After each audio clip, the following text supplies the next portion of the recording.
That's right. And we paused that there. So that was the incredibly unprofessional intro to the URN video game show, not being recorded live. We are coming to you totally not live from totally not a studio. And you're not listening to URN at all. Yeah, in fact, if you're listening to this, you've searched us out, which means you don't mind that intro was a phone being held up to a mic. I reckon we should have tried to sing it ourselves. A cappella. Well, there's four of us. No, right. Okay, so I want to do the Jack part. You want to? Yeah, that's fair. Right. Speaking of, Jack, you're here. I am. You're not working any decks today No, because you don't it's a have bit any weird. decks. Yeah, it's a bit weird not being behind the panel. You're in fact working this Barcelona PSG game. Yes, I mean, as you guys know, I'm a massive football fan, and yeah, I mean, PSG, I won't go into too much detail. PSG were 4-0 up in the first leg, and Barcelona are now 3-0 up in the second leg, so it's more exciting. Looks like you're going to have a more interesting 40 minutes than we are. Wait, what? How does football work? I don't care. Okay, so 4-0 in the first half and 3-0 in the second? no, because it's first leg. Oh, okay. And so it's because it's a tournament, yes, Jack? That's how football... Yes, okay, so sometimes people play football, lots of people play football at different times, and they have, like, a competition. Weird. I don't like it. So sounds too real. That's Dylan there, being confused about football. Dylan, what's up? I'm good. How are you? I've not been on the radio show in the past few weeks, I don't think, have I? Yeah, probably. Well, none of us were on Saturday because the uni is bad. I think I also... And they took our radio show from us. I think They're I also going to missed the 2 weeks permanently before. make us off air if you do this. If I just start talking mess. I don't know, Henry didn't seem to mind when I just chatted loads about him. He didn't. So this is... Okay, Also, so... only Matt's going to hear this, so... Yeah. So, Matt. So Tom's here. How you doing, Tom? Yeah, I'm good. How are you? I'm okay, and I am, of course, your host, Mark, as I am the host of the video game show. And you know what? Because this is pre-recorded and it's not being broadcast live, and it's only going to go onto a YouTube channel where people are only going to see it and they've sorted us out anyway. Fuck it. I'm gonna, Tom. God damn it, you bastard! You totally stole that from me, you mother. Okay, right. So we've got loads to talk about today on this Wednesday, this fine Wednesday. We've got a show and a half's worth of content because we didn't get to do anything on Saturday. That's I how have it works, nothing right? prepared. That's all right. I have a run of show. Okay, good. And this run of show is long, and we've got lots of things to talk about. Now, things that have happened in the last week and a half.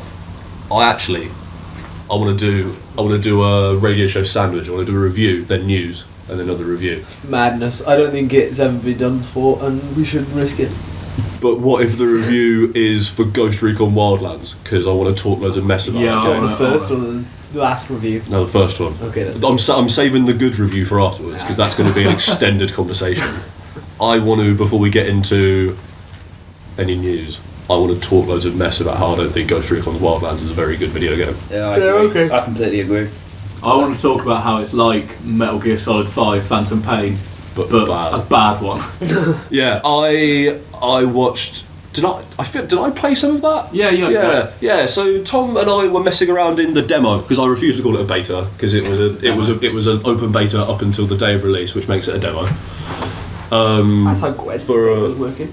But that's actually a beta because that's doing actual balance Yeah, I mean, stuff. there's still no update on that, by the way. As opposed to then just giving full access to a chunk of the game for the few weeks. Either way. It was silly. It's happening a lot in games now, though, isn't it? For Honor did the same thing. Yeah. But so we played some of that game, and yeah, as Tom said, my almost immediate comment after playing any of it was, this is like a bad Metal Gear Solid 5. Yeah. I have no experience with it, but it looks like that. I've only seen bits and bobs. Yeah, it seems, Dylan, I know we're not using the nice mics anymore, so we're actually going to have to speak up a little bit. I'm bringing this a bit closer to you. That's why I sat on the floor. Yeah, we've slowly just migrated onto the floor. All four of us are sitting around a small table in a shared living room, surrounded by low quality microphones and a laptop. Yep. And many laptops, because Jack's now on Polygon apparently. He needs to be prepared. So Ghost Recon Wildlands. It's an open world third person cooperative shooter. Stop me if you've heard this one before. set in real life Bolivia. Yeah. And Well, this was it. we've got some news about that. Because there was like a uproar from like the Bolivian government, wasn't it, saying how you portrayed us isn't how we actually are, and calling us basically, what is it, drug mountain simulator, basically. Yeah, because isn't an accurate, depiction of Mark, I what want to we go to are. Drug Mountain. So, oh mate, Do you want let's to just use the simulator? let's go to Blood Cocaine Mountain. Yeah, so like the crux of Ghost Recon Wildlands is you are part of an elite team of US like CIA operatives, and you get sent into Bolivia to stop all of the drugs. And then as you hang out in this giant Bolivia and you kill loads of drug lords, you also fight like crooked police officers and and basically what you do is you go around from outpost to outpost and you mark all your targets, and then you and your AI or real life teammates shoot them all, and then you move on and you take over outposts and you do missions, except for none of it feels as good as Metal Gear Solid 5, none of it looks as good as Metal Gear Solid 5, none of it actually seems to run as well as that. It just, the whole thing comes across as just a bit like a B-tier video game. Yeah, like having just remembered that it's a Tom Clancy game, it's basically The Division in the countryside. I got told off when I said that. Oh really? Yeah. It's true. Yes. Yeah, I don't know enough about either one to say fully. There seems to be a bit. I'd say The Division is trying a lot more interesting things, like with all of its Dark Zone stuff and its PvP and it's got loot driven and other stuff. But Wildlands isn't really loot driven from what I played. But I would say it's probably not unreasonable to say a lot of the like actual mechanical systems are pretty much cribbed straight from it, because I imagine it's the same engine. How many doors and can you close? All of them? We didn't try to close a door, did we? Well, that's the real test of if it's a good game. There is a button you can press when you're driving around that makes all of your dudes lean out the windows and just sort of wave their arms around. yeah. That's pretty It's good. like get ready to do a drive-by essentially, and then you just have 3 dudes leaning out, one of whom has a massive sniper rifle. I call it the party button because it starts the party. Yeah. I thought that's what we did when we threw gas cans in Left 4 Dead. Oh, that's bringing the party. Oh, okay. There's no party button in Left 4 Dead. Whereas in Ghost Recon Wildlands, which I don't think is a very good video game, and this is only from playing and being near several hours of the beta. Yeah. So maybe it's actually awesome, but I don't think it is. Well, the Yeah, same thing happened with what was it? There was a game that the beta was really shit. Oh, it was Titanfall. That was an accident. I'm sorry. Oh really? You just talking mess about your favourite game? No, the beta was really bad. Oh really? Yeah, they Oh, I did. I remember that actually. Yeah. everyone hated it. It really Yeah. it was completely different. And then they were like, oh, just wait a minute, guys. All the things you're saying are bad. It's only this one game type you played. Yeah. Cool. The issue though with that Wildlands demo was we only played a couple of hours of it each, but we only wanted to. Yeah. Literally got to the point where I was like, oh, I'm just going to delete this off of my Well, hard drive because I just. It If I made want to me. have an open world explorer, that is better than that. I'll just play something like Far Cry 4. Yeah. I'll just play one of the Far Cry games and sit Yeah. down and have a better time. Yeah, dude, totally. Like Or, it made like, me if- want to go upstairs and play Metal Gear Solid 5 because Yeah. it was like Yeah. the flow of third person, scouting out outposts, marking targets, pulling out your sniper rifle, taking out guys, sneaking in, then going loud is just better in Metal Gear Solid 5, and that is me saying like objectively, removing my own love of Metal Gear from that. It's just like it's mechanically, it just works better in other games. But you don't have to worry about weird, scary zombies though, because that always made me really bad at Metal Gear. Because I Oh, really you didn't loved like the the skull game, unit, did you? and then as soon as they appeared, I freaked out and would run away, and it put me on edge the entire time. Vocal cord parasites. Did you get to that, dude? Did you get to Code Talker and the vocal cord Yeah, parasites? I did. I got to Salamhanthropus. Sahelanthropus. Nearly nailed it. Sahelanthropus. The first Sahelanthropus fight, and then the one where you're on like a mountainside. You're on a horse. I got into a tank at one point, Yeah. and then I blew Mate. up a tank. Pro tip: the way to beat that fight is on a horse. Yeah, that's why they're good in Battlefield 1, isn't it? Yeah, man, because horses People are on sick. horses with rocket launchers are really good against tanks. God fucking. No, we're gonna It's true. That's why they were really good against tanks, because they were on horses. we're gonna have another extended conversation about horses a little bit later on. But at the moment we're Can't gonna wait. we're gonna get into some news, and there's loads and loads of news. I think prime news number one with a bullet. The Nintendo Switch came out on Friday, Yeah. Yeah. and console launched in the last week. Yeah. And you weren't allowed to talk about it. We were Yeah. silenced by the man. We were denied, man. This is free speech. This is pirate radio. This is kind of. We could. I mean, no. I mean, we can't do that now. I have got it set up so we can stream to YouTube live. So maybe at one point we can just start doing pirate radio. Isn't the Switch now like the Nintendo's best-selling console? Like, isn't it beating out? The Yeah, they're Wii saying it's U on track to or- beat the Wii. Yeah, I think like it has not sold as much, Yeah. obviously, but apparently at this point it has sold more than the Wii did at this point. Oh, okay. I can imagine that. Yeah. That seems about right. People seem well into it. I don't know. It seems cool. All of my reservations that I voiced previously still hold. Oh, Audacity is panicking. It's fine. Problem solved itself. Real professional here, guys. Yeah, I don't know. All of the reservations that I think we as a group voiced many weeks ago, I still. Yeah. What do you guys think? What do you? They didn't do the very good at waylaying those reservations with all of the bad things that seem to have come out about it. So it's been 4, 5 Yeah, 5 Well, days. yeah, it was last of Friday, release. wasn't it? Yeah. Yeah.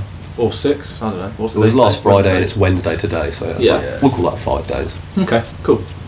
Yeah. And from what I've heard, people are having pretty serious issues. With lots of different aspects as well. Yeah. It's not Yeah. even one thing. It's The one thing that surprised me the most is the sort of screen damage when you take it out of the dock. the fact that the dock damages the device. That's the one. Like all the other things, you don't know how many people are experiencing that, and you don't know if actually only 0.005% of people are actually having this weird hardware glitch or the weird noise or anything.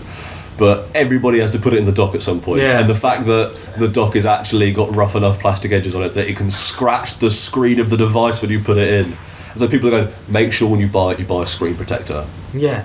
Like- So that it's protected from itself. Imagine if you had to get a screen protector for like the DS. It's like, oh, by the way, when you close the clamshell, it might just scratch itself. There's this needle on it which sometimes sort of stabs the other side. It's shocking, man. Like the fact that the inside of I never even considered that when they said it's going to have a dock. I never even I considered. always thought. Yeah. It's because you'd think they'd consider it. Yeah, they kept showing in the videos the way it just slots in and it immediately then starts outputting video and I mean, audio. to television. apparently it is that immediate. Yeah, but I Which is think I was like, okay, so is it slotting into something or is it just held there?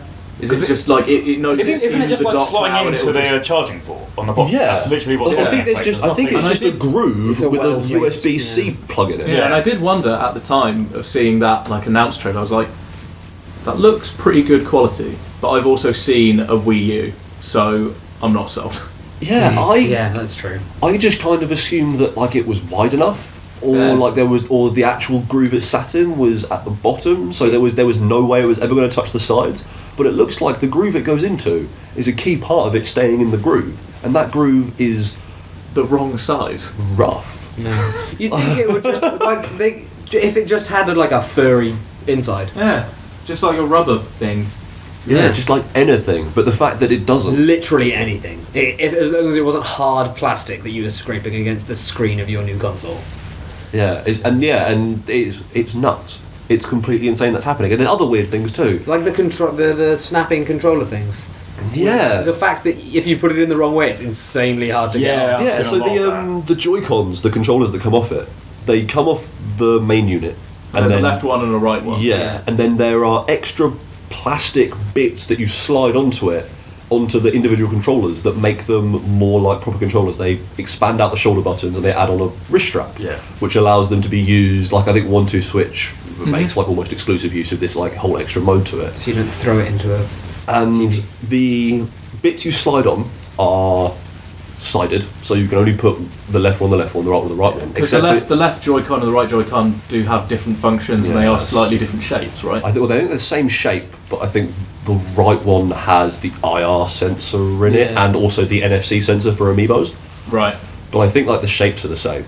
But Right, the okay. issue is, you can't put the left one on the left one, on the right one, and the right one on the left one, except for you totally can. And then once you put them on, they're stuck. Yeah. So you can slide on the little extra bit of plastic that makes it more of a controller, and you can totally put that on the wrong grip, and then it gets stuck on there, and you need like a screwdriver to get it off. It didn't seem to be actually that hard to get off. There's like if you you just have to push up some things at the end of it, Yeah. And it comes off really easily. And I imagine it's because there's the trigger extension, then that's just slotting into the wrong place. Yeah.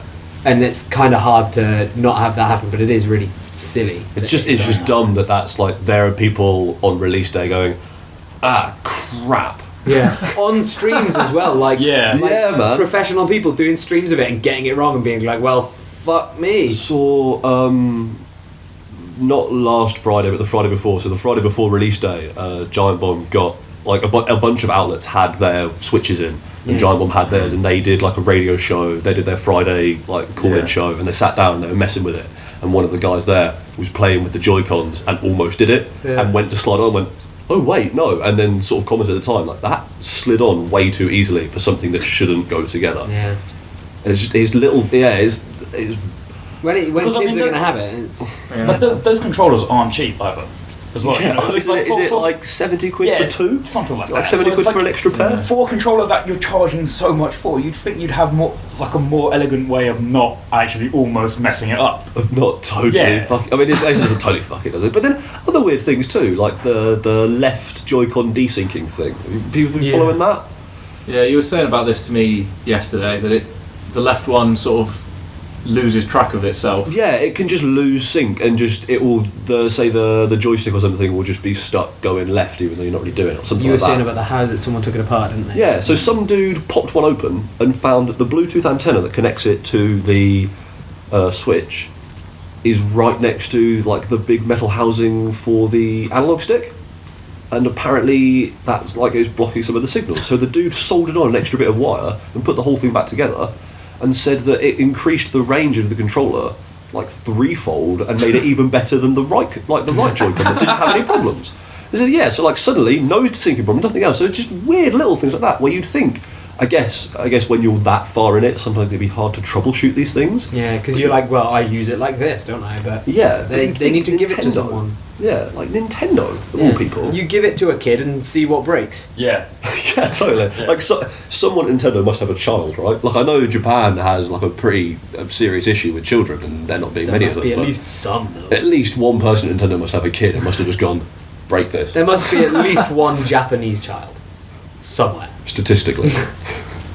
Yeah, so, like, but let's not talk too much mess about the Switch. As a group of four people who haven't touched one. Yeah. None of us own one. None of us have played one. I still think conceptually it's pretty cool. I still kind of want one, even though I've seen so many. I also think that I'd love to have one. I think that the people who are having issues with it might just be like a sort of small population out of the entire population of people who actually own a Switch, so it might not be a major problem. Like it might just be that these people are having... I think the biggest issue though is the fact that there are still these smaller things that aren't just a faulty hardware, it's the hardware is broken. Like it's something they've done wrong. So like the dead pixels, you're not going to get with all of them. Have you heard weird sound? I don't mean to interrupt. Have you heard Nintendo's official response to the dead pixels? That's pretty much every screen maker's official response. It's just people are getting. It happens. But that's honestly how LCD screen people with things with LCD screens, they say that on pretty much every one, and it's just people are getting annoyed because Nintendo said it. I don't know. Shitty rule. Like it's really shitty, but it's just how screen manufacturers. I guess it's just if you buy a screen, like I've bought screens with dead pixels on, and you can. I returned it and then got another one, and it wasn't a problem. But I guess because this is a whole console, this is a contained thing. Like, do you remember? I don't remember DSs having dead pixels. No. Mine didn't. I mean, maybe they My did. PSP did back in 2006. Whenever that was. I don't know. Really annoying. I guess it's just one of those things where you just don't expect it when it's also the console. Yeah. When you just go, that's just yet another hardware fault. Because when it's just the screen, it's something you can like. It's easier to just be that's a separate issue. But when the screen is part of the console, it makes it a whole big like the entire console is broken, even though it is just the screen. Yeah.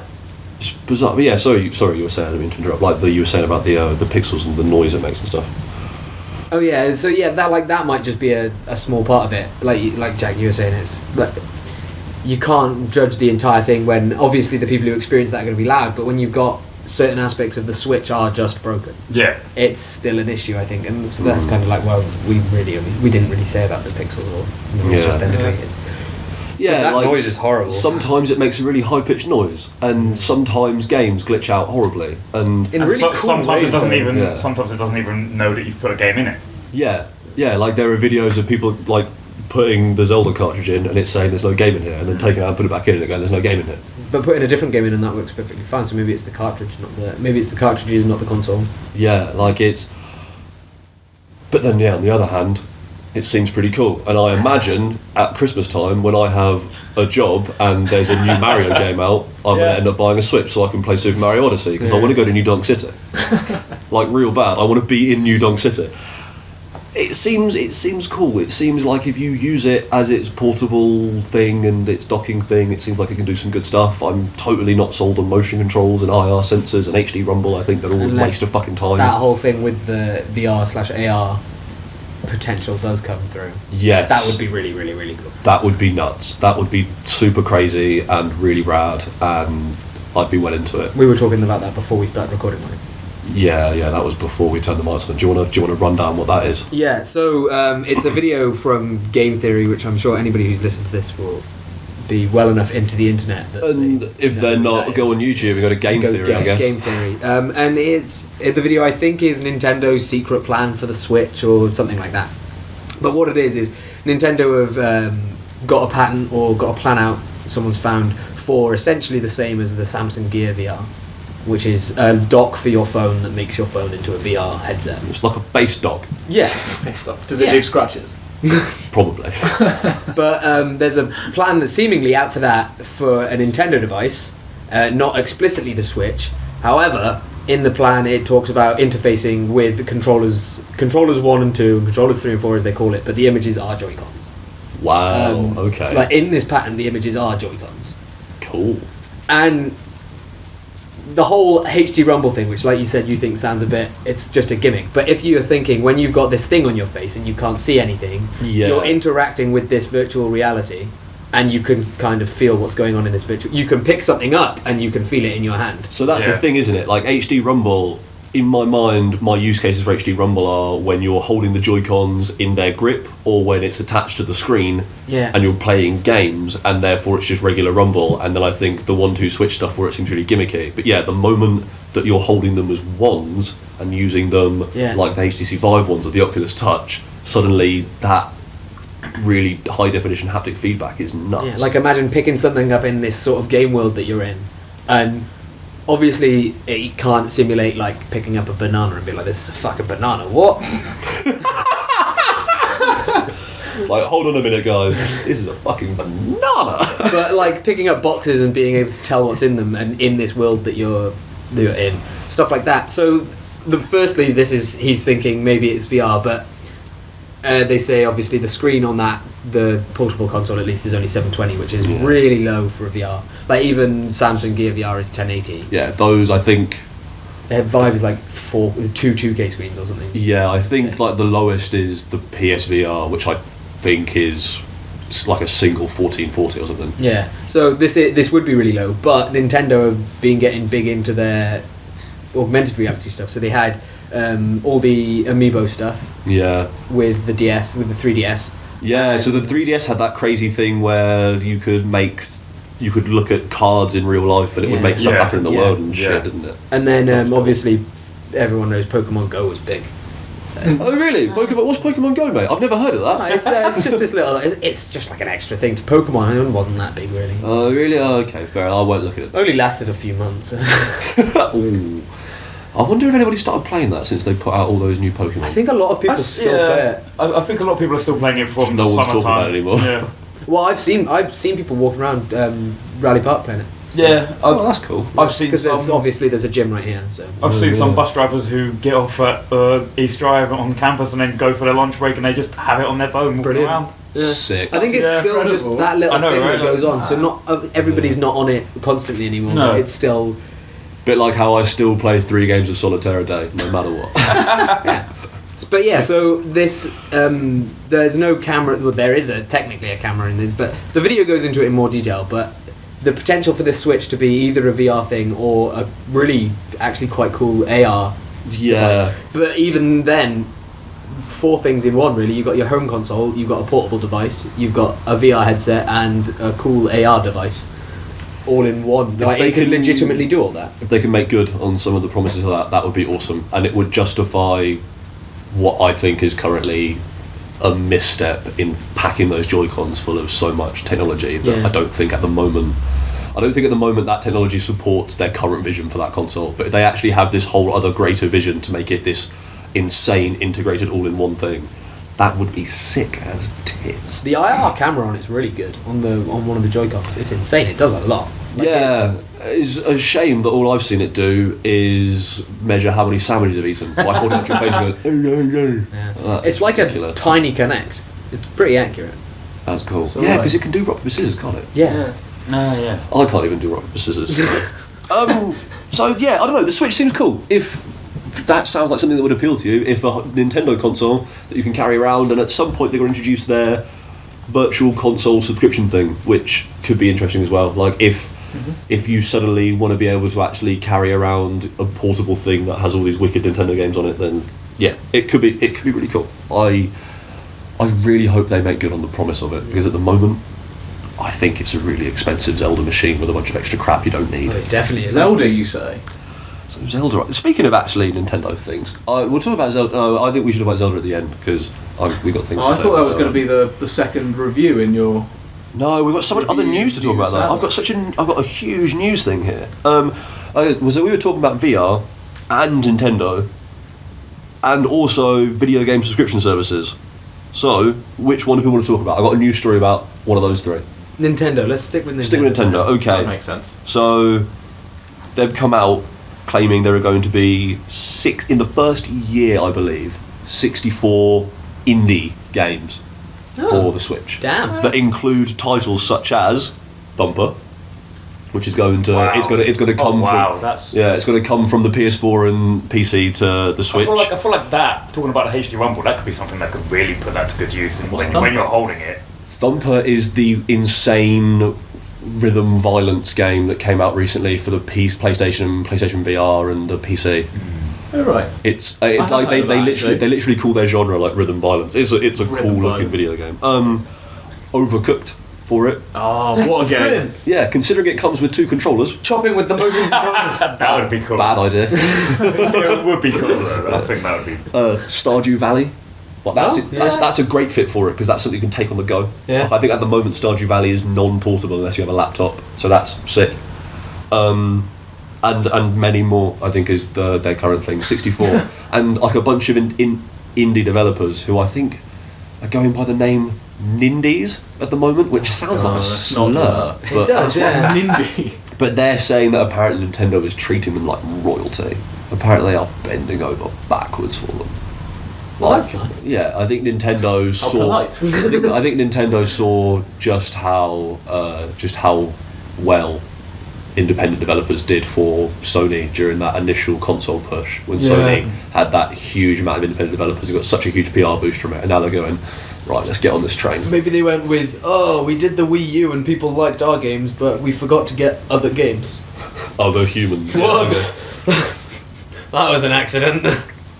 So yeah, like it looks like, if nothing else, they're trying to not make the mistake of the Wii U, which was to have only like 100 games on it in the 4 years it came out. Yeah. Whereas I think they're aiming for like 100 games in the first year or something. Even a cool batty like portable indie machine is pretty good.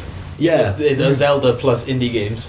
Yeah, That sounds because a laptop and a 360 controller is quite a lot to carry around to play a lot of these games. Yeah. And a Switch would give you exactly the same functionality in a smaller portable unit. So that would That be sounds cool. really, really good, yeah.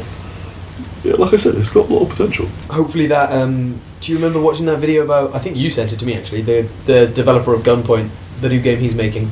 Yes, that game looks so fucking cool. Holy Hopefully that's one of shit. them. It looks really, What's really it called? good.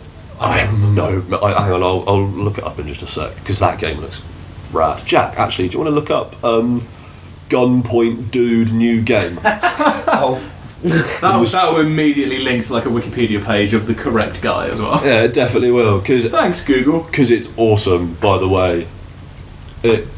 is The video I've seen of it is literally him just having fun on his own game. That's a good sign. yeah, it's like a top-down spaceship infiltration game where you play as like a dude in your ship Yeah. in a full-sized like galaxy, going between like star clusters and systems and planets, and you take missions. But basically, other dudes go around in their spaceship or space station, and you pilot up to yours. Like it's all top-down as well, so you pilot up and you have to find infiltration points, and then you can like stealth through their ships, and you can blow out windows, and it sucks people out into space and stuff. Yeah. It's Is it called Heat Signature? yes, Yes, it is. It's called Heat Signature. The dude making it isn't called Sean Murray by any chance. Because you say about full-size Galaxy, that sounds familiar. The one that they Imagine- currently working on wasn't that big, but I think it looks like they're going to make it. It looked pretty huge. It looked when they scaled that on the video. At least you showed me when they scaled that. It looks huge, but then he moved across it really, really quick. And Oh, really? Other things that were in it, like other things you saw as it zoomed out from the sort of infiltrating view, where it changed pretty quickly. So I don't think it is actually that big at the moment.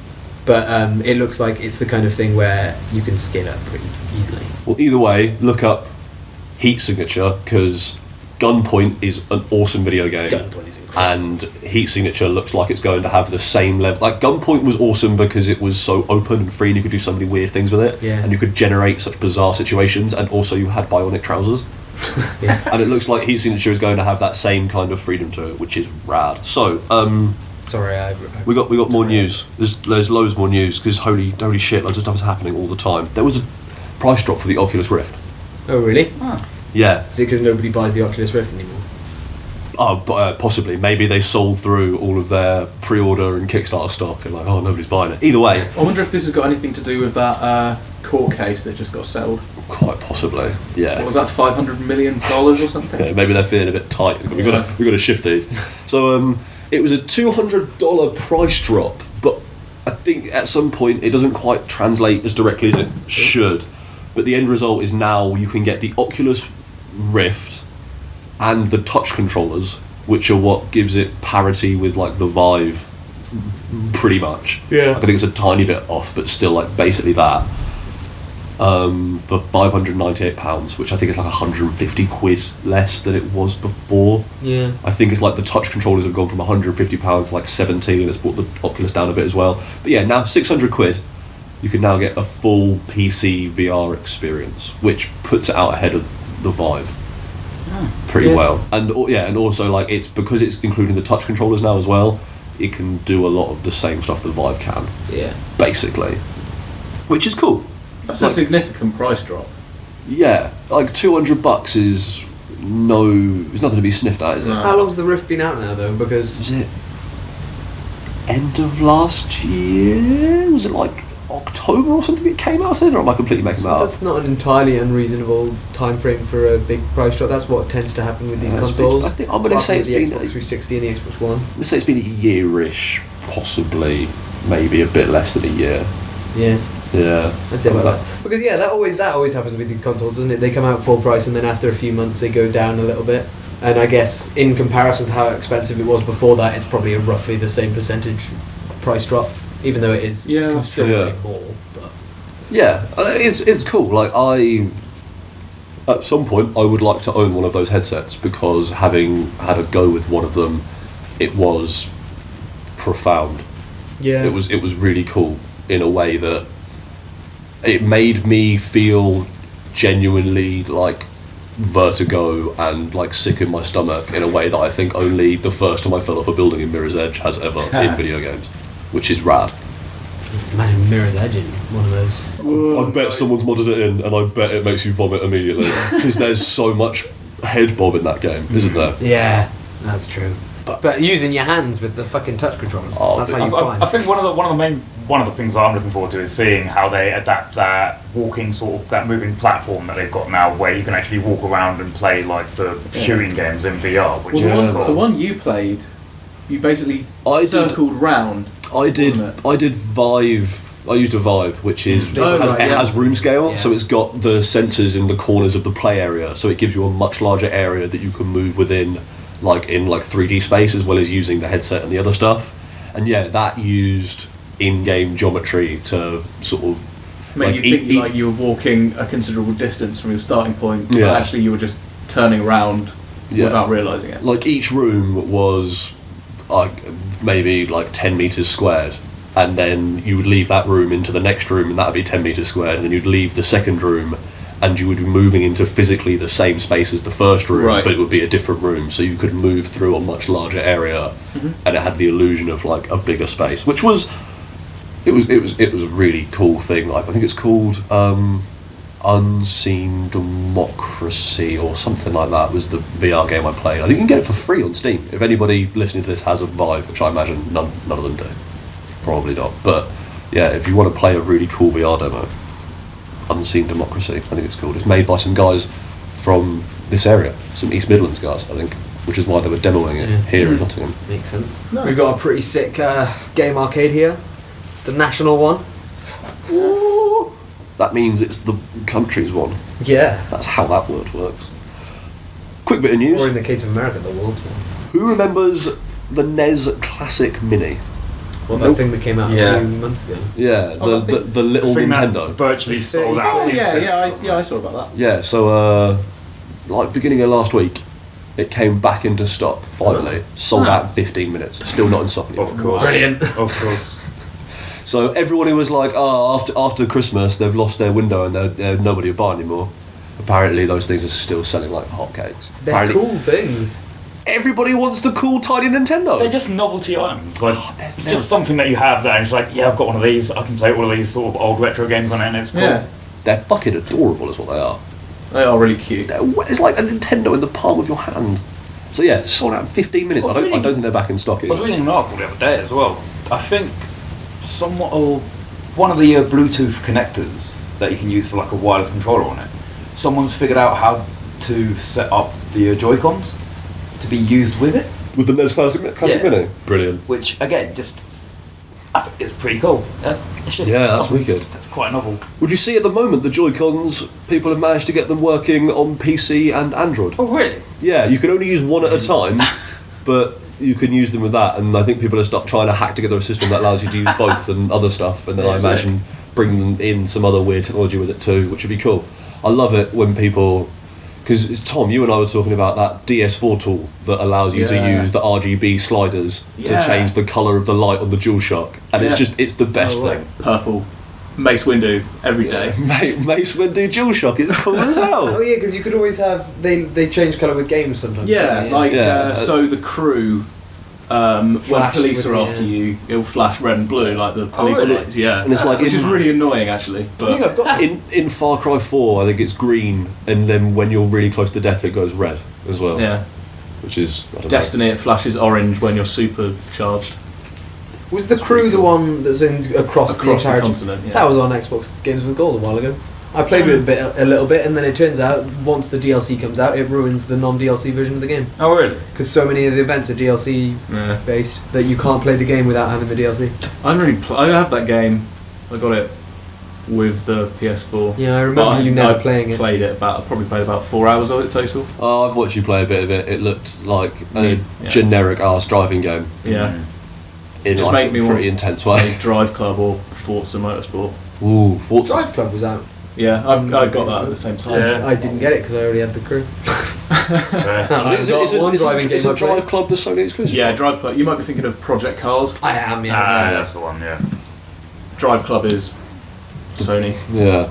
I'll get that with Forza Motorsport any day. Like, Yeah, I Forza's miss cool, since yeah. I used to have a 360 and then Since I you switched turned to coat. Yep. I You don't get to experience Although, Forza to be Horizon fair- and Fast and Furious. To be edition. fair, when they announced Forza Motorsport 6, I didn't even realise that there'd been Forza 4 and 5. I was still there trying to finish 3. Like, wait, what? I'm behind. So, a new graphics card comes out in 2 days, which doesn't. I think maybe you or I, then people who give a shit, Jack. But the GTX 1080 Ti, the Nvidia GTX 1080 Ti, comes out on March the 10th for $700, and I don't think it's got an announced UK price No, yet. I don't think yet. But the 1080 Ti is looking to be a Titan X for $500 less than a Titan X, almost exactly a Titan X. Like I think it's on pretty much all the specs in it, apart from maybe it's got like 100 less CUDA cores or whatever the hell they are. But yeah, for like $500 less, which is, I mean, like I said, I don't know, Staggering, isn't it? it's probably going to be 700 quid here in the UK, or maybe because I guess the 1080 is like 600 here, so yeah, it'll probably be 700 here. Maybe But- someone will finally be able to play Batman Arkham City, or whatever the new one is. Arkham Knight. Knight was the one that, yeah. Well, I think wasn't that just a driver issue? It was because it only worked with AMD, or it only worked with one of them. Yes, because that's the kind of thing we need more of in video games. But yeah, like a new graphics card's coming out, which is pretty cool. I think they put out a deal, not for the TI but for the 1080. I think you could buy I think it might be the 1080 or 1060, 1070, 1080. Yeah. You can buy that now for 500 quid, I think, and you can get you can either get Tom Clancy's Ghost Recon Wildlands or For Honor with it when you buy it. That was So sick. You get a free game with it. I think they're selling it for like 550 quid or something like that. They always get wicked games in those free Yeah. games. Like I got when Yeah. I bought that 960, it came with The Witcher 3 for free, Nice. which is awesome. It was that was what made me go back and actually play The Witcher 1 to completion, as opposed Yeah. to just getting lost halfway through like the first act. And yeah, I mean, I love all those games, so thanks Nvidia, I guess. But yeah, that could be cool. I don't know. I'm really passionate about graphics cards because I'd like to have a better one because I'm a nerd. There's some Xbox news, Dylan. There's 2 Xbox things. Yeah, I know one of them. You know the other one as well because we spoke about it. But go on. What's the one you know? The Game Pass they've announced. So it's like EA Access, but for Xbox games, which means just games. A lot of games for, what is it, 70 an extra? It's $9.99 a month $9.99. in dollars. So I think it comes out as £8. I Not believe. too I bad. believe they've said it's £7.99 a month. So £8 a month for access to 70 plus games, was it? Yeah. So it's kind of like a Netflix But- type thing. Like with Netflix, yeah. Xbox You can games. download the games though, Can so you, you like- don't have to stream them or anything. Can you? So once you've downloaded the games, like, can you keep them like? I permanently, imagine or- you have to log in occasionally to. Oh, okay. So my understanding of how it works is it's not the PlayStation Now thing. I don't think you can stream them. I think it just Yeah. gives you access to a library that you can download. Yeah. So it's not PlayStation Now, and much like Netflix, it works on a system of you stay logged in, you can play what you want when you've downloaded, and if they happen to change the available library and remove stuff from it, not just expand it, it then removes access to games on your current hard drive. Yeah. Which, again, like Netflix, fucking sucks, but is also totally reasonable in the end. Yeah. But I think it's cool. Yeah, it sounds really cool. I mean, if I had an extra £8 to spare a month for that kind of thing, I'd totally go for it. Yeah. I might end up going for it because that's really good. You get, I know, starting off, you get quite a few AAA games with it. Yeah, it's Xbox One and 360 games because it uses the backwards compatibility thing Yeah. as well. So, yeah, I mean, I like owning games, but also this seems. I think there are a lot of games on here that it would be too good an offer to pass up on. Yeah, because when you think about it, if you've straight away got access to 70 games, when at least to consider, you're going to have at least 10, 20 will be Xbox One. Hopefully, there's not that much backwards compatible 360 games at this point. So yeah, you'd think You're they gonna lent be more nice. towards Xbox One games, wouldn't you? Yeah. Hopefully. Yeah, Or at least you'd hope put in so. a solid grip of them. and hopefully it's not just all the ones that have been on games with gold, because that would be entirely pointless. But it seems like a great idea. It's the kind of thing that I think Yeah. that sort of industry needs to go down with. Yeah, PS Now had some latency stuff that, I mean, of course it would if you're trying to stream a game. That seems If a silly. game's being played on a server on the other side of the world and you're streaming it, even if you've got the best internet ever, they're like It's only good acts for of God. Koreans, isn't it? Yeah.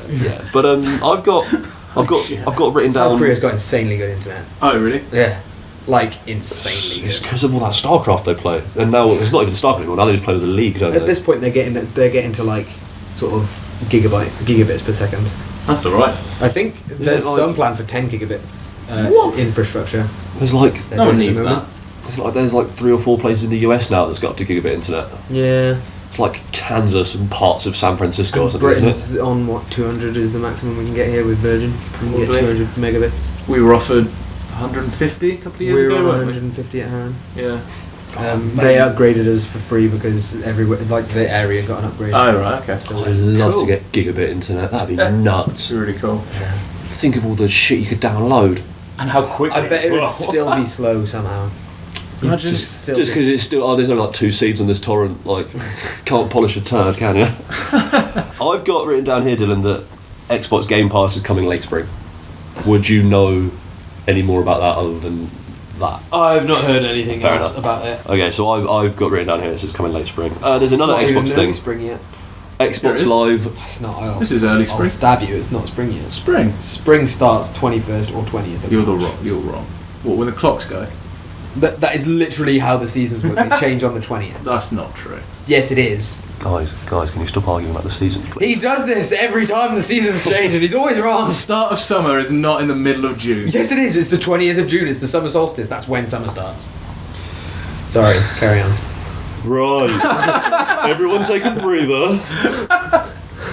This is what happens when we don't have musical breaks. Nobody gets to decompress. The other thing is the Xbox Live Creators Program. I haven't heard of this. Oh no, I have heard of You this. linked this to me. Yeah, Yeah. Which, and you can apply now for that. anybody can put their shit up. Like yeah, Steam. you literally go on, you Google, because I did this to find out more about it. You Google Xbox Live Creators Program, and there's a link to the Xbox website, and you click it, and then it says apply here, and you click that, and you fill out all the fields, and then you can make a game to go onto the Yeah. Xbox Microsoft platform, which I imagine is also PC. We should Yeah. make one. The URN video game show game. Yeah. I was literally about to suggest that exact title. What would it be? You play as Henry and you try to show up to a recording. So much shade! So much shade! Oh man! Oh! That's so brutal. Okay, right. Shit! We probably should make that though. That would be really funny, especially if we didn't tell Henry about it, because no one would listen to this. Crap, there is so much stuff here. There was a new Overwatch character, but that Yeah. was going to be more interesting Orisa. when... Yeah, she's a big psychic robot. Yeah, a tank instead of a support character. She's a big, fat, sexy psychic robot, and I'm into her. Looks like a support character, just big. I bet if I played Overwatch, this would be really exciting. Yeah. But I don't play Overwatch The only- because the only I'm knowledge- scared of digital drugs. Yeah. Yeah, it is that kind of The game. only knowledge I have of Overwatch is other people going, "Oh, it's so good!" It Which is pretty immediately- good. I makes played a me- couple of hours of it at yours, free weekend, and it yeah. was sick. It was really good. It's a really well-made game. And it's just, people. It's like when people tell me Forrest Gump's a really good film. All that does is make me not want to watch it. Yeah, just don't watch Forrest Gump. Fuck Tom Hanks. What, like literally? Yeah. Doesn't he have AIDS? No. Isn't that what I learned from Philadelphia? Yeah, so Orisa, the Omnic tank, it's all about shields and supercharging, and she's got a big Gatling gun arm, and she's a robot, and she's Friends fat, but with she's Lucio, cool. right? Probably. Everyone's friends with Lucio. Have you seen Lucio? Oh, he's pretty friendly. Lucio was my character when I was playing it. Oh yeah, I remember. I was really good with Lucio. Oh, because we played it on our.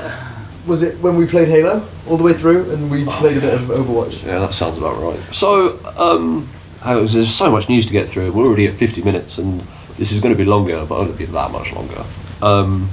Just a quick update, guys. Barcelona beat PSG 6-1.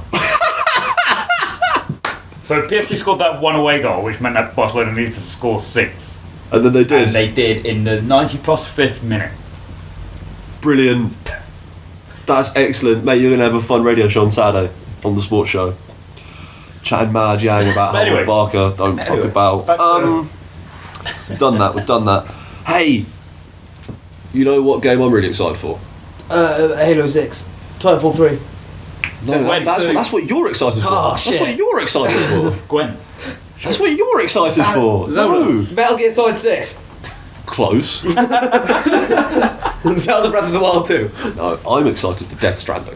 Oh, okay. yeah. Yeah. Have we heard any more news about that? I assume So that's what's coming last week, Mads Mikkelsen did an interview about not Death Stranding, but he was taking questions from an audience, and because apparently everywhere is full of nerds now, some people were asking Mads Mikkelsen some questions about Death Stranding. obviously. I mean, a place where you're asking Mads Mikkelsen questions isn't that unreasonable to find a nerd. My question would be, will you be my best friend, you handsome man? And so someone said, hey Mads, has Hideo Kojima spoken to you about the story of Death Stranding? And he said, he did. He sat down and he explained the entire story to me in extensive detail from beginning to end. And I have absolutely no idea what's going on. Which is incredibly exciting. A Danish man who speaks very good English and a Japanese man who doesn't speak very good English have a conversation about a really complex story. And nobody came away from it enlightened. Yeah. Hideo Kojima was actually just more confused. It's like, oh wait, now I've said it out loud, maybe it's a bad idea for a video. It's like something about babies and oil and a fat dude. Maybe the train's already started. I don't think I can put the brakes on this train. It's just like, I just wanted to see if I could get Norman Reedus to do naked mocap of his penis. And he said yes, and now I'm making a whole video game. Yeah, I don't know, I'm super hyped for that game Do you because... think we'll possibly get like another teaser trailer at Yes. this year's E3? Yeah. Yeah, of course. And it will continue to be fucking nonsense bullshit. It will be Norman Reedus in a burlap sack in a desert.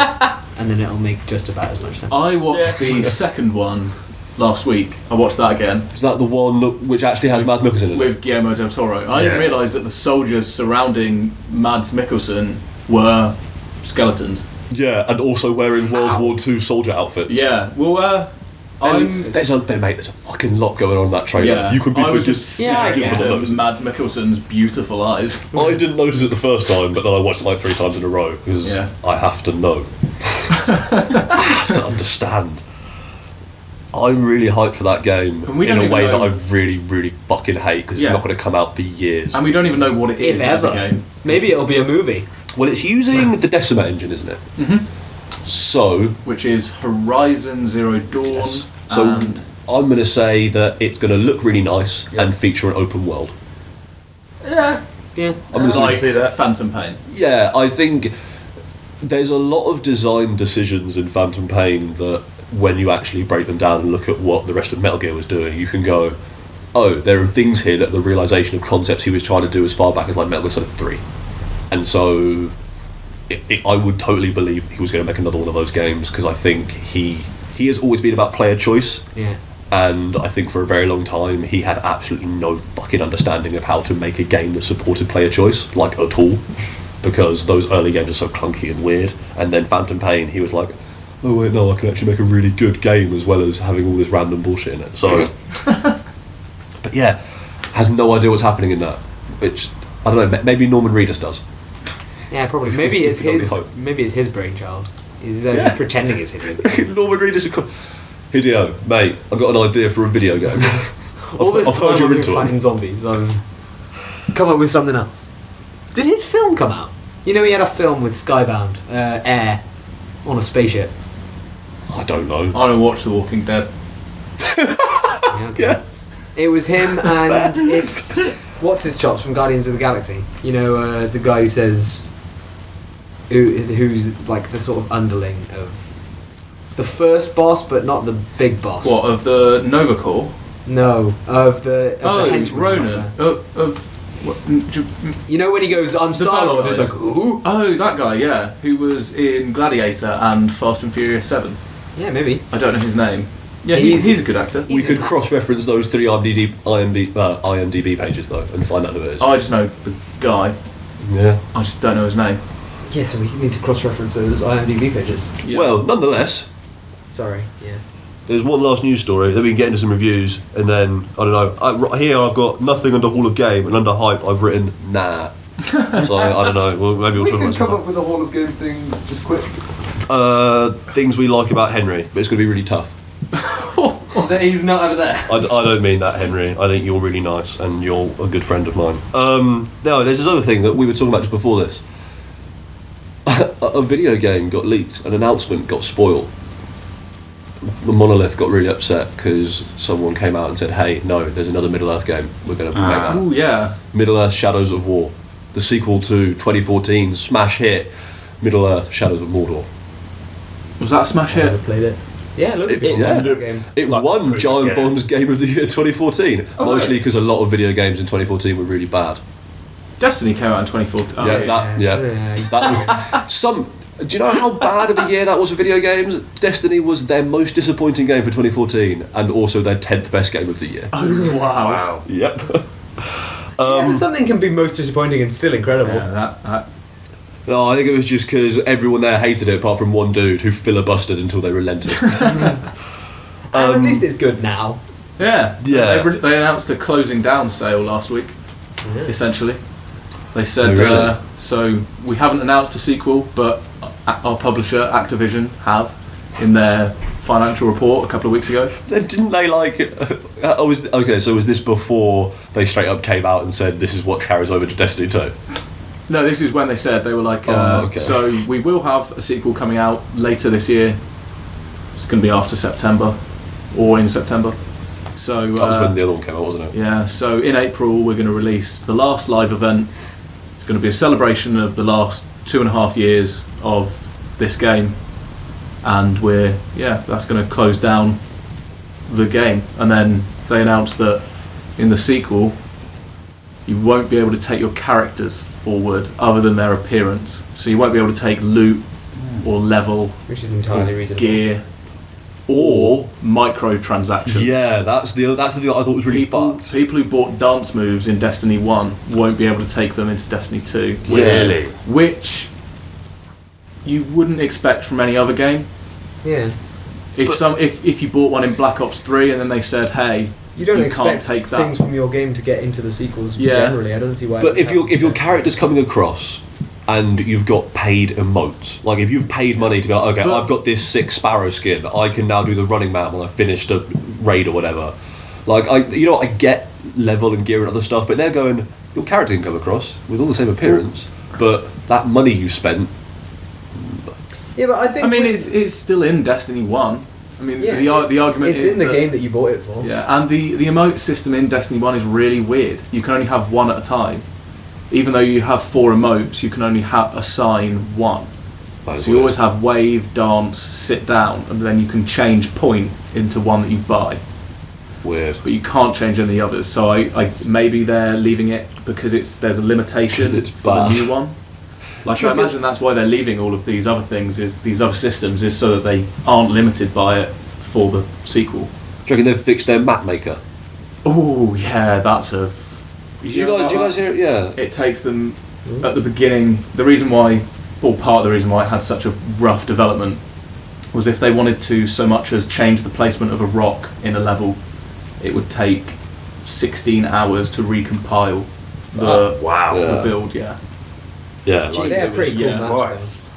Yeah, I really they're liked awesome. the Destiny map. Like I loved playing that game because I only That's ever really played it on fun. your console. Yeah. And as like awful as it was at the beginning, in like a really fun way though. Yeah. I loved playing it. Like it's one of those games that's got amazing no one ever gameplay. really complained that like the game The sandbox was is great. bad. No, or the game part of it was Yeah. bad. There was sort of the expectation and was everything around Yeah, the Yeah. gunplay and movement actually got a huge amount of praise. Yeah, because It's like one of the Bungie nicest apparently. Yeah. games, Yeah, because it turns out Bungie know how to make a shooter. Yeah. Weird. Yeah, weird, right? Madness. That was all the news I got written down. Is there anything else on here? Yeah, actually, we totally forgot to talk more about Middle Earth: Shadows of War because we got distracted. yeah. Middle Earth, because we got distracted by 2014 as a year. As a concept. Yeah, so announced for August 22nd. It's going to feature Talon, the guy who is the guy from the first one, and I believe it's also going to feature your weird, like, elven ghost who's possessing you, who Yeah. is called. Oh, it's got a really dumb name that's really hard to pronounce. Tyrone. Talon and Tyrone. It's like Cumlethrahu or something like that because Tolkien elves are whack. But Mate, they're better than trash elves. let's not talk about that because that really upset me. That might have ruined Walking Dead. Have you guys heard of? No, we have to talk about Middle Earth because this is a video game show. God, this is what happens when we don't have a time limit and we don't have microphones. Everything goes to shit.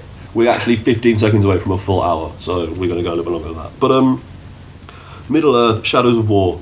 it looks like they're expanding the Nemesis system from the first game, which was my favourite part about Is that game. the system whereby like you can beat the sort of leaders of a place and then you gain their position and then it's sort of building up to you beating all of the leaders? No, what it is it's like there is a predefined hierarchy of Uruk lords, and if you kill one, Then you other get ones other- will come in to replace them, and if Yeah. you kill a higher up one, they get promoted, and some will come back, and you can generate nemesi, I suppose.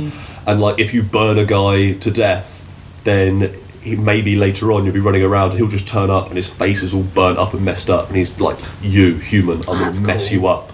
And it's this really awesome procedural system for like unique enemies, and they've all got unique names and abilities and traits, and those traits will develop and change as they rank up, Yeah. and they will fight each other, and it was That really sounds awesome. cool. Yeah, that's really cool.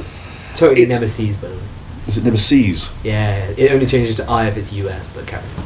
Oh, I got no idea, mate. I literally don't know. That's why I pulled a questioning face, No, I and know, you that's just why didn't I say answered. anything. Yeah, okay. I wanted you to keep going about Nemesis thing. It sounded cool. It's so yeah. I really like Middle Earth: Shadows of Mordor, and it uses the Batman and Assassin's Creed combat that I'm really bad at, and so eventually it got too hard for me to keep playing it, and I fell off. Because unlike Assassin's Creed 2 and 4, which are the ones I actually played, you can like there's no easy spammable way to just win fights.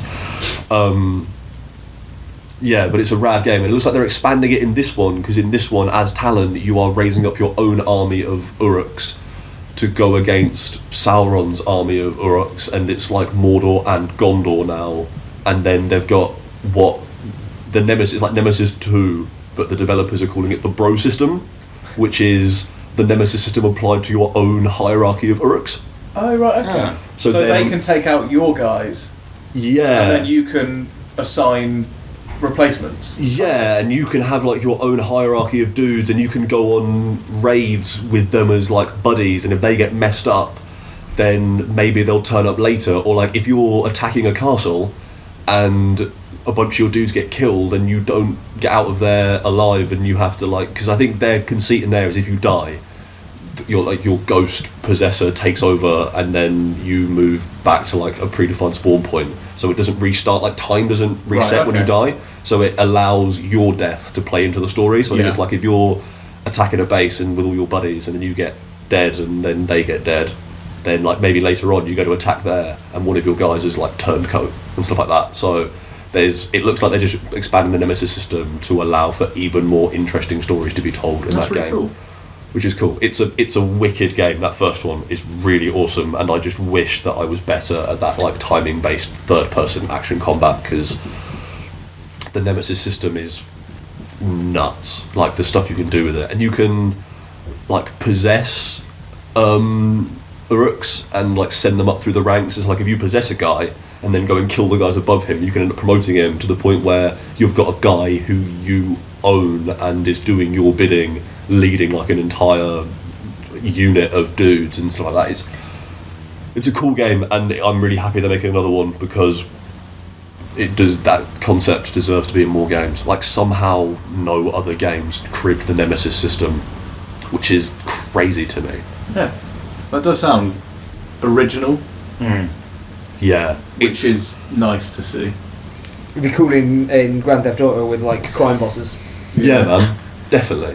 It's the potential for procedural story generation through it, and not even in like an explicit manner, is unparalleled. It's crazy. The like moments when you're in the middle of already quite an intense fight with Uruk leaders and other stuff, and then suddenly because when a new like named character enters the field, it sort of like goes like letterbox and shows them, and they say like, "Human, I want to fight you," whatever. Yeah. And so like that moment when suddenly it letterboxes, and you're like, "Oh, who's coming to the fight?" And it spins round, and there's this dude who's like missing an arm, and he's got a bag over his face, and he's all burnt up and knackered, but he's holding this big sword, and it says like Blargle the Defiler or whatever, and you're like, "That, I thought I killed you like 3 murders ago," and he just comes back to mess you up, and it's awesome. It's a really cool system, and I'm glad they're expanding it and making more of that.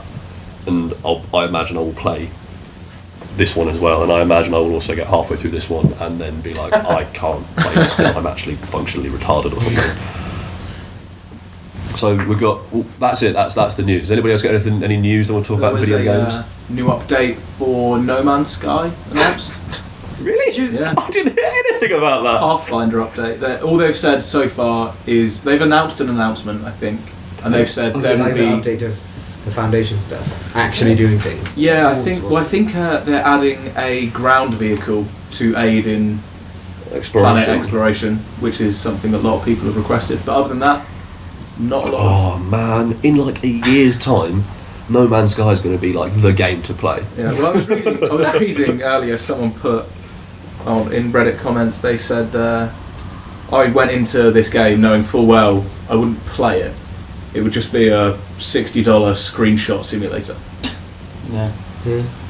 I've read I don't know what's going on with my laptop, but I saw an article. They won an award at an award ceremony, the Razzies, and no one was there to receive the award for No Man's Sky. It was a legitimate award, but then no one turned up to receive it. Someone asked Sean Murray on Twitter. They said, "How come you're not going?" Or I don't know whether it was before or after the award. I think it was before. And they said, "How come you're not going?" And he said, "If we'd won the award, someone would have told us beforehand."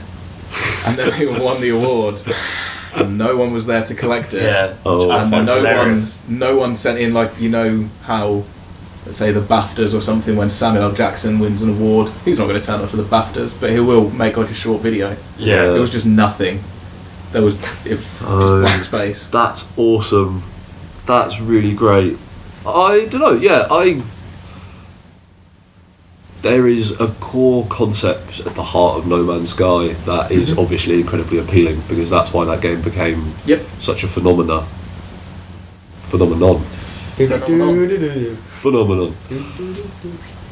But yeah, like you own a copy of No Man's Sky, Tom. It's right there, I can see it. Yeah, sadly I do. How do you feel about that, chap? It's to be fair, I also went in knowing that it wasn't going to be the last game you ever had to buy, as Reddit insisted it was. It was going to be. I knew it was going to be quite empty. But I've played some amount of it, and there were things that weren't in it that should have been, that were said to have been in it. But it didn't bother me a huge amount. But yeah, eventually I did just sort of get bored. The main issue with that game is that they have 9 hojillion planets with nothing to do on each of them, whereas they could have had 50 planets or 5 planets with really things to discover. And one of the things that I got really disappointed as well is that obviously the overarching story behind it is you're trying to find the centre of the universe. Yeah. And once you get there, you just go back to somewhere else. Puts you in a new universe. It tells you to go and find a new galaxy. Which was because I think as far as I remember, when in the lead up to the game, they said it takes place in a galaxy, not it takes place in a galaxy, and then you get to the centre and it'll put you in a new galaxy. You get to the centre of that, and it'll put you in another galaxy. Yeah. And so that's kind of shit. But sometimes I go in. It's fun to fly a spaceship. This is the equivalent of Game Plus, though, isn't it? With a different name for you. Save. It's not really a new galaxy, as it were. Yeah, exactly. Bizarre state of affairs. We're very topical, though, guys. Yep. Yeah, No Man's Sky, man. That hot 2017 video game. Maybe it will. Maybe it will be 2017's 2016 Game of the Year. Probably not, though, because I imagine it's going to continue being kind of boring. I know we haven't chatted about Breath of the Wild yet, but do you guys see that someone managed? So there's that emulator, the CMU, which is like a Wii U emulator. Someone managed to get Breath of the Wild running on an emulator, but it's running at a really low, like 15 FPS, and it doesn't look that great. But and like a bunch of the physics and stuff are broken, but it like someone works. managed to load up Breath of the Wild on an emulator, which is pretty cool. So yeah, Jack, Breath of the Wild. A new Legend of Zelda game came out on Friday along with the Switch. Oh my word, is it amazing. I purchased it for the Nintendo Wii U because I don't have enough money to get a Switch. But I do hear it's better on the Switch, though. I've heard that. I have heard it is better on the Switch, Dylan. That game's awesome. It looks stunning. Even on the Wii U, it looks beautiful. That game is fucking nuts. It's really hard to actually put into words just why it's really cool as well. Yeah, I mean, I've never played a Zelda game, so I didn't I watched you play it and I was like, this looks awesome, but I don't think I appreciate how groundbreaking this is for Zelda.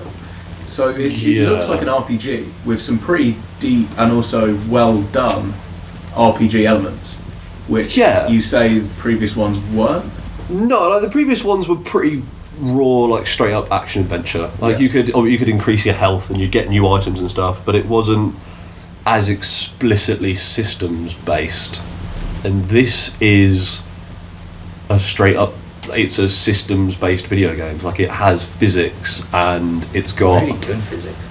yeah, like really So the cool guy physics make like that a work. catapult and launch himself into space. Yeah, that's that was seesaw really game. cool. Yeah, and the seesaw, that was it. The fact that when you light something on fire, so you can light like the vines on the grass on fire, and then if you were to pull out your glider and go over it, the updraft from fire makes you fly higher. Which Yeah. That's pretty cool. I was on this island with a shrine on it, and the shrine was surrounded by vines. I'd completed the shrine, and then I used to get off the island, and you can't swim forever. It reduces your stamina. So you either, if you want to get across, you either fast travel to get off the island, or you use their ice thing that allows you to make little pillars of ice to make platforms, but that's quite slow. Or what I did, which Jack saw me do, was I set all these vines on fire, climbed up of the shrine, jumped off the shrine, activated my paraglider, and the updraft from the fire gave me a big enough boost that I could then float across the water and land on the other side. That's really cool. It's I've never ever played a game that has dared you to try and do whatever the fuck you want, and then when you've done it, it's worked like this, and that is crazy.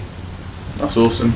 Like I've actually I was looking at like a Kotaku thread even, I think, and there was a bunch of dudes in the comments who told the exact same story I had. So obviously they craft the game to, because this was in the Great Plateau, which is the starting area, and that's like the first 3 or 4 hours of the game. So obviously a lot of the experiences there are secretly quite guided, and that's a really clever way it happens. But my experience was I had to get across this like chasm, and there were a bunch of trees on my side of it, and I was trying to find a way to get across it and couldn't. I didn't have enough stamina to climb around. So then I went to the other side of the island where I knew there was a big metal bar that I could levitate with my magnet powers. I was like, okay, I'll get that. So I got that and walked it all the way back across the island, and it wasn't long enough to get across the chasm.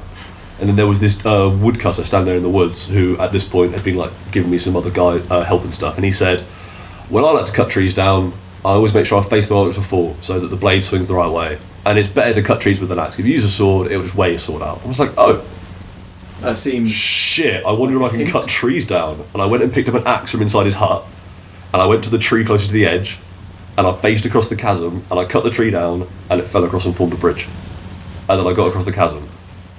And obviously that's quite a secretly guided experience. Yeah. But fucking crazy.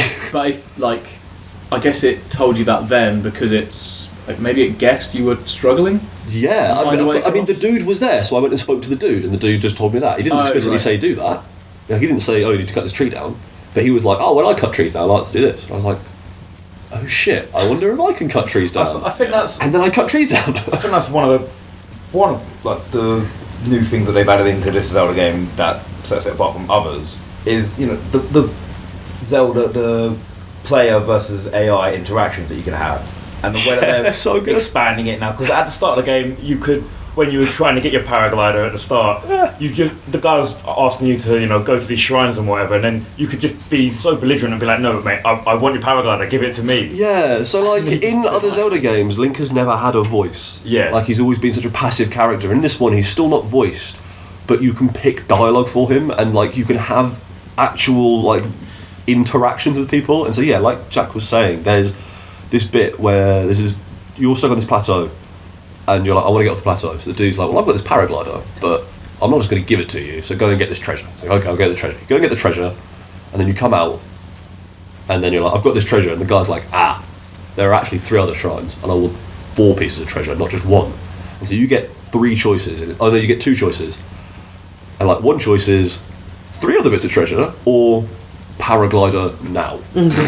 And if you press paraglider now, the guy's like, easy there, don't be impatient, let's talk about this treasure, and then tells you about the treasure, and then you get another bunch of options that are like, okay, I'll set off, or paraglider now. so obviously I said it again, and the guy was like, "You're an impatient kid. You need to go get the treasure now." And then like the conversation ends. But it's not even that impressive, Jack. Yeah. Like, it's for a video game, like whatever. It's just quirky, But really. It was just fun. Yeah. And like Especially for like a Zelda game, which hasn't had that before. I showed you that interaction I had with the builder earlier as well, who was like trying to knock this house down. And there's this interaction, he's like, "What are you doing?" "I'm knocking the house down." And then you get, "Why?" It's like, "Why are you doing that?" It's like, "Because no one lives there." "Why?" "Ah, because the guy lived there went away to fight." "Why?"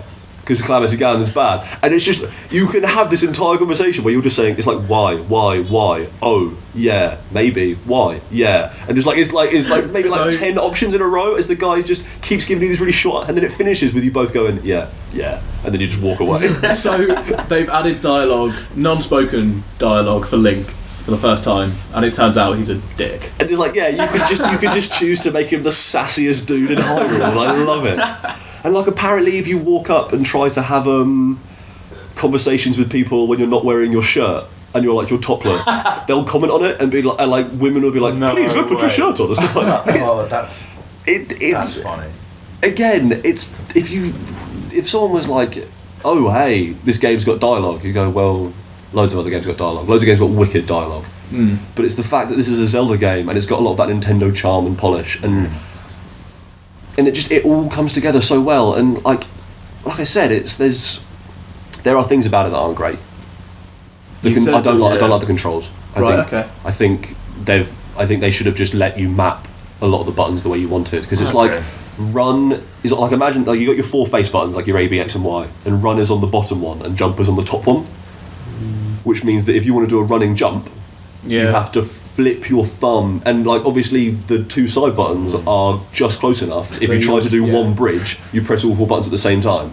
So if you want to do a running jump, which in this Zelda game actually gives you extra momentum, and that's important because now it's so like physics and system based, you have to either flip across it and hope that you've done it fast enough that he hasn't stopped running and lost momentum, or you have to do what I've done, which is you claw your index finger onto it and then you do B, which is the run button on the bottom, with your thumb, and then you tap your index finger like sideways onto X, which is the jump button. That's how those Call of Duty MLG players do it. Yeah, you have to do like the MLG claw, which is MLG Zelda. Impossible, by the way. It's so hard to do. Speaking from experience, if you decide to sit down and hold your control, because it's such a natural position to just have your index fingers on the trigger. turns out they're made for human hands. Yeah. I really quite like the claw holding it. I do that occasionally. You're a fucking pervert. I've tried to do it a couple of times in Call of Duty and then I immediately just shut off the game. But, I mean, I guess that's just me. Fuck my hand! But yeah, like one of the other things I like in that game is that some of the shrines actually cause you to, think about what you're actually doing, and they're like very sort of Portal-esque. Yeah, Sort of it's like someone said, "Hey, Nintendo, you know what game was really good? Portal. You should have a crack at that." And they went, "Yeah, okay, why not?" Because it forgoes the sort of natural dungeon flow of Zelda. I haven't even got to the first dungeon yet, but I understand there are dungeons in it. I think there's only like 4, or maybe there's 4 in like the final one. But instead of that, it populates the world with, I think like the back of the box is over 100 shrines, which are small, like self-contained, like 20-minute dungeons, and it's usually like maybe 1 or 2 puzzles, or maybe like it's a single puzzle and then you do it a couple of different ways to sort of expand the concept. And yeah, like Jack, there were moments there's one, so you get this ice power early on. Like this isn't a huge spoiler, it's in like the first 4 hours of the game. It's on this plateau. One of the powers you get magnet power, and you get one that allows you to form a small pillar of ice in any body of water, and you can make 3 of those, and so that's how you like daisy chain them and do stuff. And so we got into this temple. Jack, I was playing it, Jack was there, and there was like, first thing was a puddle of water you had to cross.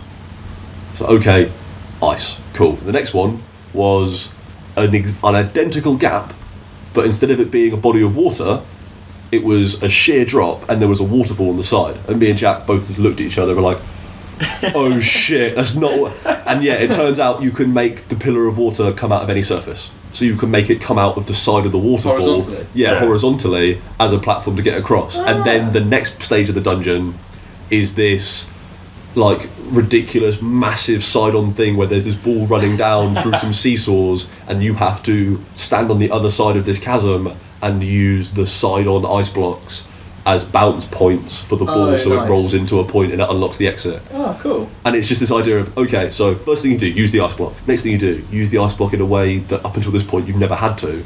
Next thing you do, solve a whole puzzle with it. And it's really tight, only took like 20 minutes. Yeah. It blew our fucking minds, like completely.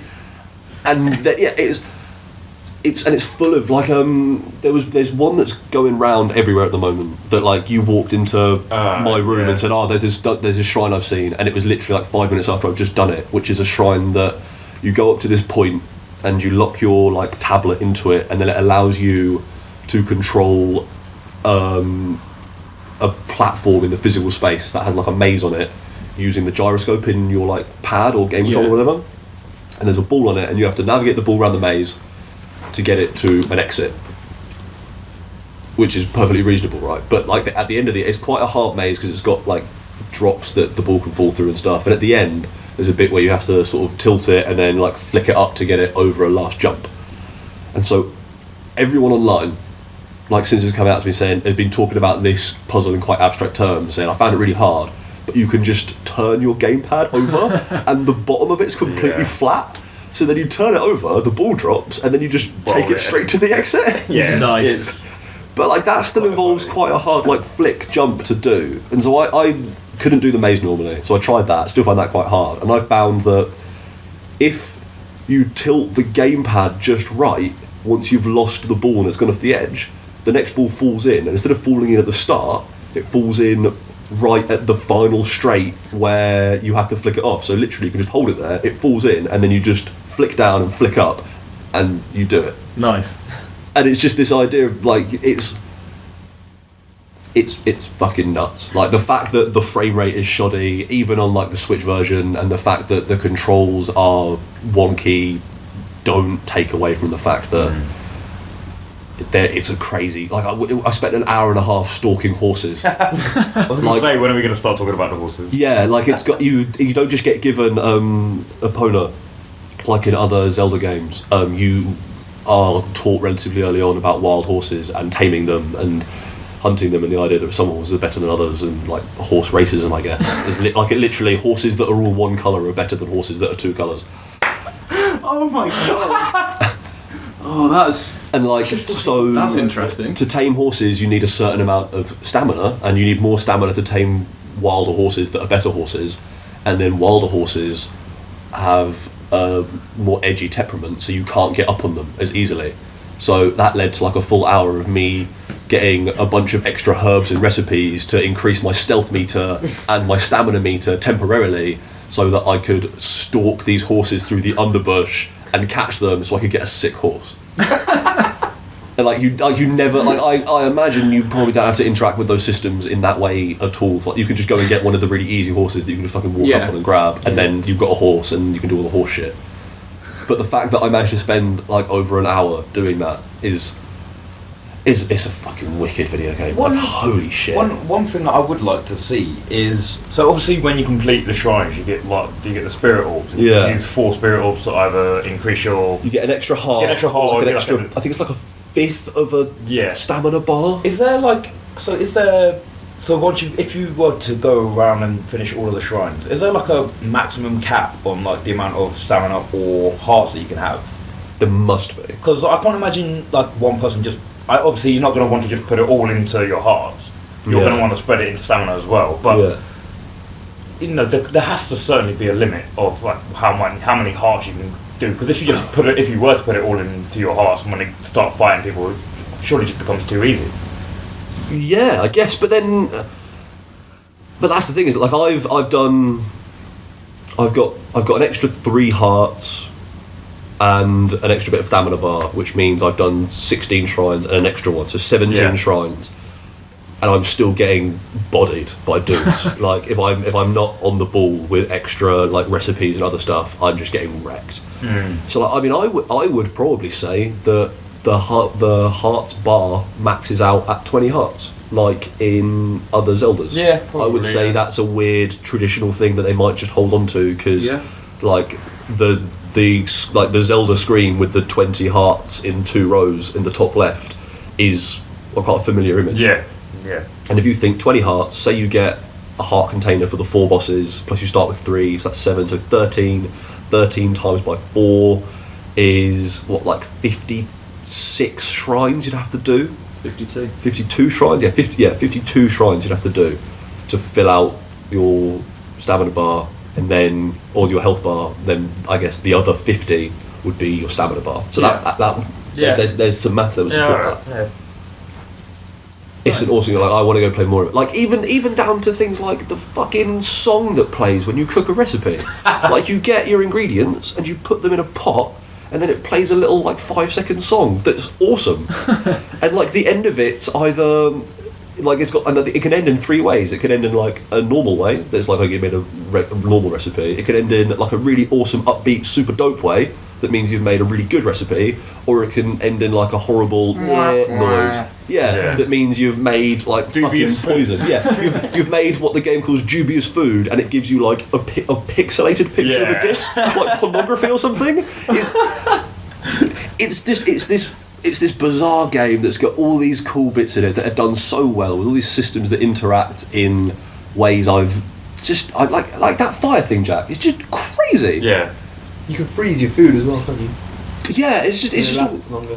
Yeah, all these weird systems that just, and like sleep. Like, we worked out a shield slide earlier. Like, we worked out how to do shield surfing because I knew you could do it, but I had no idea how. I thought we would unlock it, and you don't have to unlock it. You have to have your shield out, then jump, and then press like A, and then you just go shield sliding. And it's fucking nuts, man. It makes me really want a Wii U. Yeah, it makes me, like, when the Christmas period comes around, like you say, you know, Mario's supposedly coming out around that time, to get that game, or to get the Switch with Zelda and Mario, just to have those games that will, you know, Zelda is going to be one of those games that you can just play forever, I imagine. I can't think of the last time I've played a game that's made me go, shit, I can do that, as many times as this has. Yeah.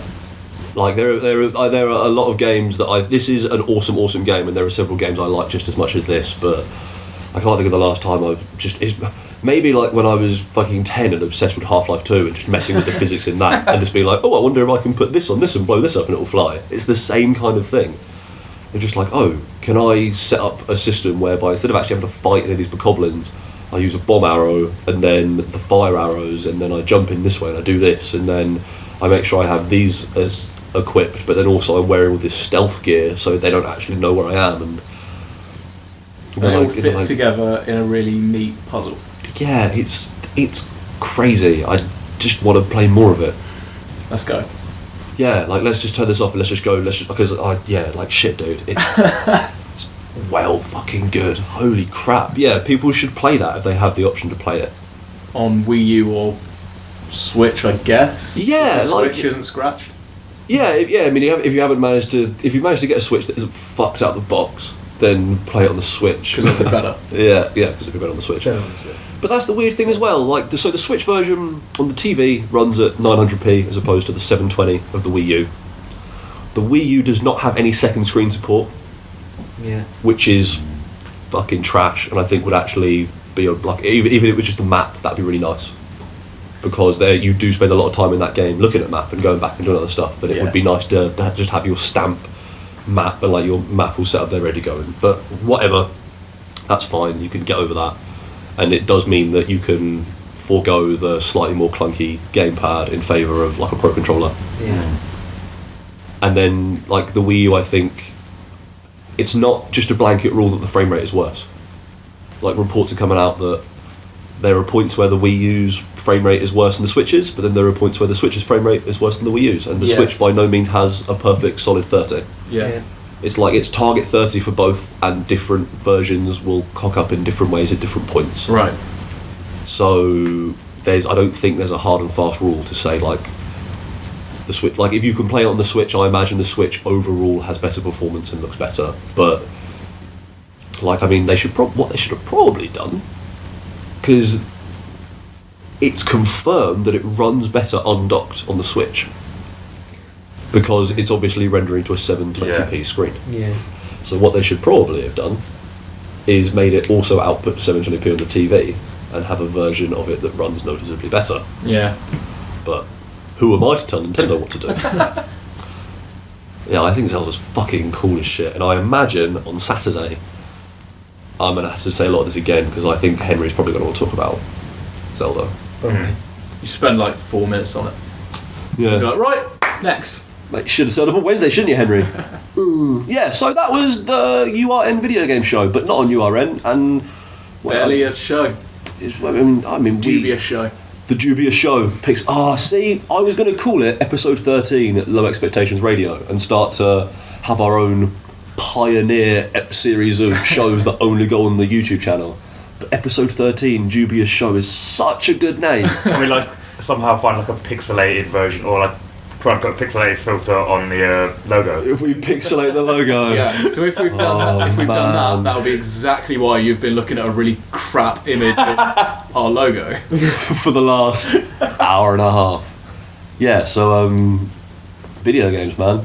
Shit. What's coming out? Ghost Recon came out yesterday. Horizon Zero Dawn came out last week. That game is apparently like the tits, and it would be cool if someone we knew could play it. I don't have any fucking money. My brother's got it, Your and brother's he got it? says it's phenomenal. Right, He so can't- Jack's can't brother- say any bad things about it. Our number one reviewer. One of the things that I saw on Reddit earlier as well was the attention to detail in that game. There was like a GIF of just leafcutter ants on a tree marching back and forth carrying leaves, which no other game would pay that much attention to detail. That's And pretty cool.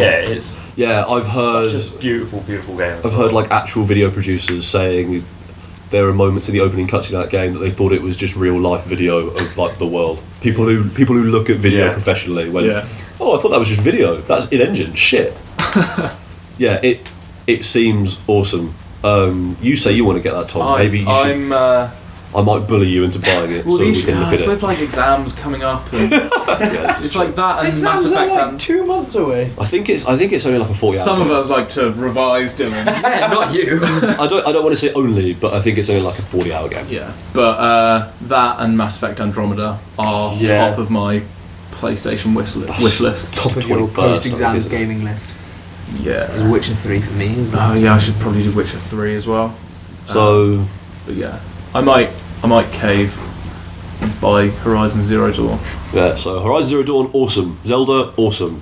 Ghost Recon, I'm gonna say not awesome. If you've never played a game before, it'd probably be pretty astounding. I'm gonna say if you have 3 mates and you can somehow get it for cheap, Yeah. and then it's probably actually good fun. If But you that's because actually- most things with 3 one mates thing is good fun. One thing it does have is if you're really into changing the stocks and rails and sights Yeah. and everything on your gun and the barrels, you're gonna love it. If you're a gun pornographer. Yeah. There's that new Titanfall update. New Titanfall update. No, I've Dylan, not give been me able to- 10 seconds about the new Titanfall update. It's minute-long rounds where you just have to kill everyone on the other team or capture the flag, and it's really irritating. Oh, you're not into it? I am sometimes, but most of the time it's kind of just shit. One map's really good, the other map's really shit, so it means half the time it's awful. Well, but okay. New PS4. Yeah, Software PS4 version 4.5 comes out tomorrow. That has external hard drive support, among other things. That's the most interesting thing, I think. I think if you've got a Pro, that's got the boost mode. That means non-Pro patched games will have a better frame rate with that patch, which is cool. Yeah. But yeah, Mass Effect comes out 22nd, I think. 21st. Yeah. I think it's Sometime. it's the Tuesday. I think it's the 21st. I click this calendar and it won't work because my laptop is. There we go. Yeah, Tuesday 21st it comes Nice. out. I think Nier Automata is apparently getting good reviews, and I'd like to play that at some point, but that would be for a while because that's just like a weird Japanese PlayStation game. But that looks cool. That's got loads of anime butts in it, which A+ for anime butts. So yeah, well, unless there's another horrendous act of God, we should be on the radio on Saturday Yeah, we should be. Yeah. at 2:00, bright and not early, Live. live. I'm probably trying to URN. get back into not swearing because Fuck that. I was literally about to say that. Yeah, I don't know. Probably all right. I don't know. We have anything to talk about. I think Henry should be hosting that, so I might tell him to. about it all. Yeah, we've done 2 shows. Henry gets 2 days worth of stuff to try and host, and he won't listen to this, so he won't have a clue what's going on anyway. So not our problem. So that was a meandering 1 hour and 35 minutes of the video game show on Low Expectations Media. I was your host, Mark Northfield. I was here with Dylan. Hi, that was me. Should probably say goodbye at this point. Bye. Also, Oh yeah, I said hi. Yeah. dickhead. I was here with Jack. It was a pleasure, Mark. Always my friend. And I was here with Tom. Yep. And that was... Probably say bye. Get out of my house. Boy. Yeah, and that was the video game show. Happy gaming, folks. Peace out. I'm going to hit stop and hope that this is recorded properly. Oh, imagine if it hasn't. Bye.